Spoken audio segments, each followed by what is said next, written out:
கர்த்தர் நல்லவர், அவர் கிருபை என்றும் உள்ளது. இந்த நாளில் புதிய கிருபைகளோடு கூட உங்களை சந்திப்பதாக. அப்போஸ்தலர் 4ஆம் அதிகாரம் 20வது வசனம், நாங்கள் கண்டவைகளையும் கேட்டவைகளையும் பேசாமல் இருக்கக்கூடாது என்றார்கள். இது யார் சொல்கிறது? அநேக பிள்ளைகள், தேவனுடைய அப்போஸ்தலர்கள், தேவனை அறிந்தவர்கள், தேவனை ருசித்தவர்கள், தேவனை உண்மையாக பின்பற்றுகிறவர்கள் சொல்லுகிற ஒரு வார்த்தை. அப்போஸ்தலனாகிய பவுலும் பேதுரும் யோவானும் சேர்ந்து ஆலயத்துக்கு செல்லும்போது அங்கே சொல்கிறார்கள், அவர்கள் நாங்கள் கண்டவைகளையும் கேட்டவைகளையும் பேசாமல் இருக்கக்கூடாது. நாங்கள் பேசாமல் இருப்பதற்காக இவைகளை நாங்கள் பார்க்கவில்லை. தேவனின் மகிமையின் சாட்சிகளாக நாங்கள் வாழ வேண்டும் என்றால் நாங்கள் பேசாமல் இருக்கக்கூடாது.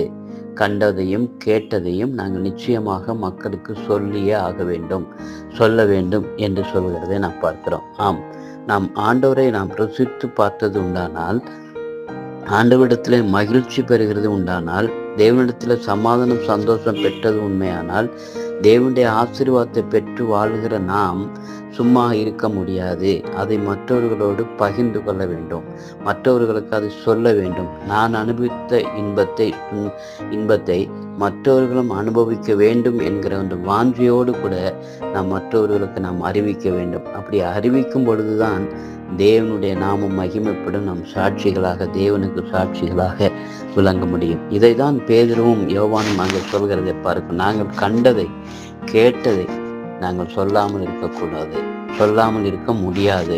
மக்களுக்கு அதை சொல்லியே தீர்வோம், நிச்சயமாக அதை அறிவிப்போம் என்று சொல்லி வைராக்கியமாக இருந்து அதை அறிவித்தார்கள். அநேகரை ஆண்டவர்களை வழிநடத்தினார்கள். ஆண்டவருக்குள்ளாக அநேகரை கொண்டு வந்தார்கள். ஆண்டவருடைய பிள்ளைகளாகிய விசுவாசிகளாகிய ஆண்டவரை நம்புகிற விசுவாசிக்கிற நீங்களும் கூட இப்படி கண்டவைகளையும் கேட்டவைகளையும் ஆண்டவருடைய நன்மைகளையும் பெற்ற நீங்கள் சும்மா இல்லாதபடி மற்றவர்களோடு அதை பகிர்ந்து கொள்ள வேண்டும். அப்பொழுதுதான் உங்களுடைய சாட்சி அவர்கள் முன்பாக விளங்கும் என்று சொல்லி ஆண்டவர் சொல்கிறார். அப்படிப்பட்ட அந்த கிருபைகளை உங்களுக்கு தருவாராக. இது கடைசி காலமாக இருப்பதனால இனி அமைதியாக இருக்கிற காலம் அல்ல. உங்கள் வாழ்க்கையில உங்கள் ஆண்டவர் செய்த நன்மைகளை மற்றவர்களோடு பகிர்ந்து கொள்ளுங்க. ஆண்டவருடைய மகத்துவத்தை சொல்லுங்க. அவருடைய வல்லமையை பற்றி சொல்லுங்க. அநேகரை ஆண்டவர்களை வழிநடத்துங்க. கர்த்தர் உங்களை ஆசீர்வதித்து வழிநடத்துவாராக. இந்த நாளில் அப்படிப்பட்ட கிருபைகளை உங்களுக்கு தந்து வழிநடத்தி நாங்கள் தொடர்ந்து செபிக்கிறோம். நல்ல தகப்பனே, நமக்கு ஸ்தோத்திரம்.